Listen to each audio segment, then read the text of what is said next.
Henry. How are you? Hi, how are you? I'm all right. How are you? I'm so good. Look at us. Look at us. We finally made it here. I'm so I glad. know. Thank you so much for your patience. I'm sorry it's been No. a bit of a nightmare trying to schedule this interview. It's just this tour's been a bit bonkers with the just sheer lack of time. Yeah, no, definitely. Tour is hard to organise, especially the first tour in 2 years. How are you finding it? Oh, yeah. It's been amazing. Like, trying to avoid all those cliche, guy on tour answering questions about tour where I'm just like, everything's great and it's fantastic, but it really has been wicked. The shows have been brilliant. The turnouts have been great. I know some people have been quite nervous about kind of coming back into shows after COVID, but no, everyone's been abiding by the protocol. The attendance has been brilliant. People have been super engaged and super excited, and yeah, all the bands on the tour are great. I zero complaints. It's been fantastic. Oh, that's amazing. Well, the last time we spoke, you just released Glue, actually, in May 2020, and that was peak pandemic. Yes, yeah, I remember, yeah. Yeah, and I guess now you've released an EP as we're allowed back out into the world, so you've sort of bookended this whole experience. So how's the past year and a bit been for you? I never thought about that, but yeah, we kind of did bookend the pandemic with music, didn't we, really? That's kind of cool. I should have used that. Yeah, obviously everybody had a bit of a rough time, but I can't complain. I had a great support network. I had a lovely house with my fiance and a dog, and just got to spend some time at home, which, given that we used to tour for the last 3-4 years for 10 months a year, things really just went from 100 to 0 overnight, which, was really hard and challenging on our stupid tiny brains for a minute. But it definitely, after a while, I was like, I'm going to make the most of this and just really try and get used to not being in a different place every day.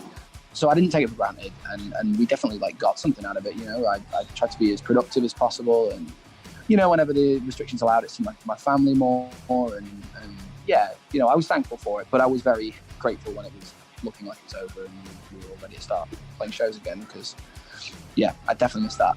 Hell yeah. And I feel like Desperate Times, Desperate Pleasures was, very quickly announced and dropped. And I noticed another band in Australia, Void of Vision, did that with their EP as well. Maybe it's a bit of a trend now. I don't know, but you didn't want a big lead up. You just kind of wanted to go, here's a cool little thing we've been working on. Hope you like it. Yeah, we never get to be the cool band and just drop something out of nowhere. I feel like typically when you're doing an album release, there's all the kind of under the hood stuff that fans don't really care about, that people labels and stuff do, which things like charting and first week sales and radio and all that kind of stuff. So given that we'd already released a record in the pandemic, and we kind of had no expectations on us, it was just felt like the right thing to do. It was an EP, it was 5 songs. There was no sort of expectation for us to be putting out music so soon, so we just kind of thought it was cooler just to kind of drop it and put it out there, and I love doing it, and I feel like the whole nature of this project has been very sort of bite-sized and compact and tidy, and it's fueled a lot more creativity, at least on my part, I think. Yeah, I do want to touch on that being bite-sized and an EP. So when you look at, I guess, the band's future and progression, how do you see EPs in comparison to albums? Are they a little aside and as a way to experiment more, or is this a sample of what's to come later on? I think it could be. I don't entirely know, but we're talking about doing a lot more EPs in the future. Cool. Because my kind of 90s kid brain wants to be that physical albums, and we'll always do physical records, but my brain wants to kind of go, if it's not an album, it's not a proper quote unquote release. But I think the landscape has changed, and we're finding that when we put records out, or whenever it's not just indicative of us, but when people are putting records out, generally speaking, labels are telling us, well, you look at the streaming numbers after track 5 and it just dips off. Track 6, whatever it is, people, because of the way that these vehicles of listening are engineered, you're kind of told to sort of go on to the next thing pretty quickly, and people's attention spans are shorter and stuff, and there's also a lot more stuff to compete with, a lot more content. So I hate that word, but I hate art being discussed as content, but that anyway, that's the way it's kind of seen. So people are finding a lot more success with shorter releases, and we're also in a position now, which we weren't before, whereby our recording setup is a lot more mobile, and our producer's based much closer to. We used to record in America, whereas now our producer's in London, and we can just dip down and for a weekend. So with the EP, Carbon Mono wasn't initially written. We recorded the EP, it was done, and then we were like, hang on, there's something missing here. It needs a bit of a banger, a bit of a moshy tune. And so we just wrote it in a day and then went down to the studio and recorded it in a weekend. And then we were like, well, that feels complete now. That's kind of it. Whereas typically we never would have had the opportunity to do that, you know? Yeah, that's really cool. I do feel like also EPs, you know, if, for example, on an album, if you do want to include a lot of different type of songs, people are like, oh, you know, they started off here and then they went here and it's a bit all over the shop or whatever someone wants to say about an album. But then an EP, you can be like, well, here's just the select few. Maybe they're all in the same vein. Maybe they're a bit more experimental. And here's a second EP later on down the track with the other stuff that didn't quite fit maybe. So, like, it's cool to see exactly, yeah, that sort of stuff. Exactly. I've definitely thought about that as well, potentially doing kind of like, in the future, maybe doing like a series where each EP has like a slightly different sonic theme. Yeah. You know, like maybe there's one where it's all like grungy rock, one where it's a little more electronic. You know what I mean? Like, I don't have it quite hashed out yet, but I've definitely thought about that in the future.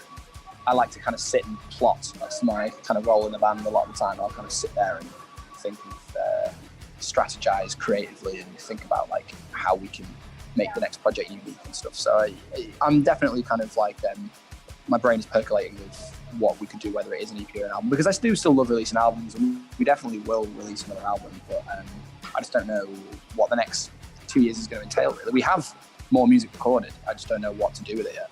Oh, yeah. So, like, were there any songs that you thought could have made this EP, but, you know, you wanted to keep to yourself? No, we finished the EP, and then we went back and just started recording whatever the next project is going to be. Oh, and it isn't finished yet. You know, we're gonna keep going back and adding to it and recording more stuff. But there is more Boston Manor music in the vault, and that's like kind of our plan for the next year. It's just we get off the road, we go to the studio for a week. You know, like we're just gonna keep writing. We haven't actually been able to write on this tour, it's just because it's been so hectic. Usually we do, but you know, we've got like a couple months off over Christmas in January, so we're going to kind of like get back in the studio and start writing some more stuff then. And it to me now, this is like an ongoing thing, and I love it. It's great.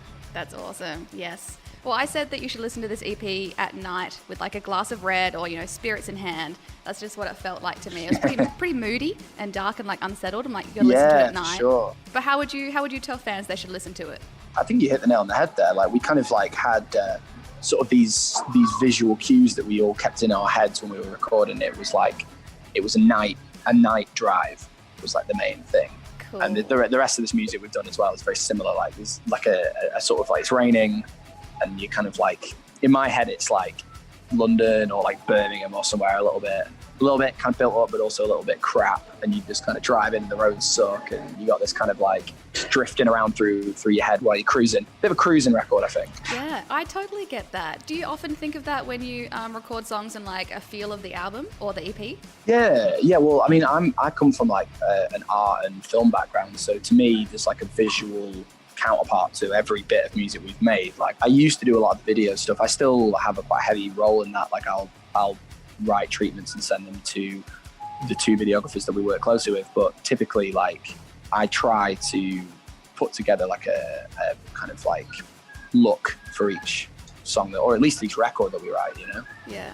Oh, can I ask about Glue then? Because now I'm really interested. That was one of my favorite albums of last year. What was the vibe there? Oh, thank you. That one was kind of like I kind of, because Welcome to the Neighborhood was like the pinnacle, like driving at night record. I mean, I directed that Bad Machine video, and like I'm in the back of a car at night. You know, it was that was like the vibe. And Glue, I kind of wanted it to sort of be this, you know, sometimes like in like 90s stuff, like Smashing Pumpkins and Pixies and a lot of that stuff, you kind of have that like that sort of, I don't know how to describe it, like but it's like a sort of like a sort of like happy, but it's a bit sinisterly sad undertones to it. Yes. Do you know what I mean? I kind of had this like dotting back and forth between like happy, sad, and which sounds like a very kind of basic description, because don't get me wrong, Glue is our least cohesive record that we'll probably ever make. Like, it is all over the place, but that was like a choice. Yeah. We just kind of wanted to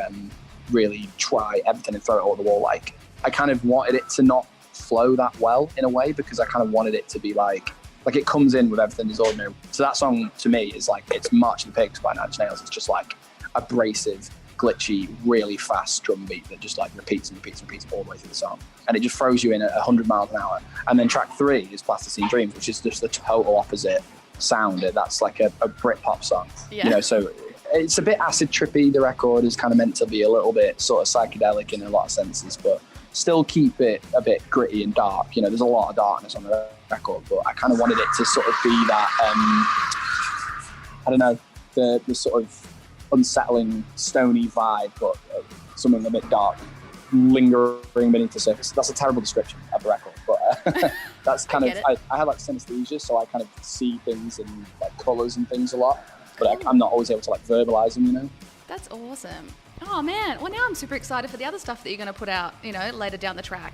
That sounds so great. Yeah, well the other stuff definitely is going to be a lot more like tidy in that sense. Like I'm focusing a lot on the next music, like world building. That's something there's a lot of work going into that right now. So yeah, it's going to be a whole sort of journey that I kind of want to take people on with these next releases. Oh, I love it. Oh, well, please come to Australia soon. I know you've got some tours lined up for next year and stuff, and who knows about borders, but just putting it out there. Come to Australia. Oh, well, I cannot wait. Australia's one of my favourite countries, and I love Australians, and we had the best time when we went there last time.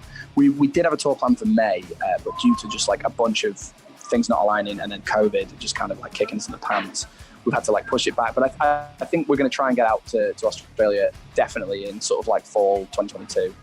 Next year. That is a top priority for me. Love to hear it. Oh my gosh. Well, I'll leave it there and let you get back to your touring because that's a lot of fun. So thank you so much. It was so lovely to chat with you again. Oh, it was lovely chatting to you again, Emily. Thanks so much for having us. And yeah, I hope to see you down under at some point soon. Oh, 100%. We'll see. I'll be there.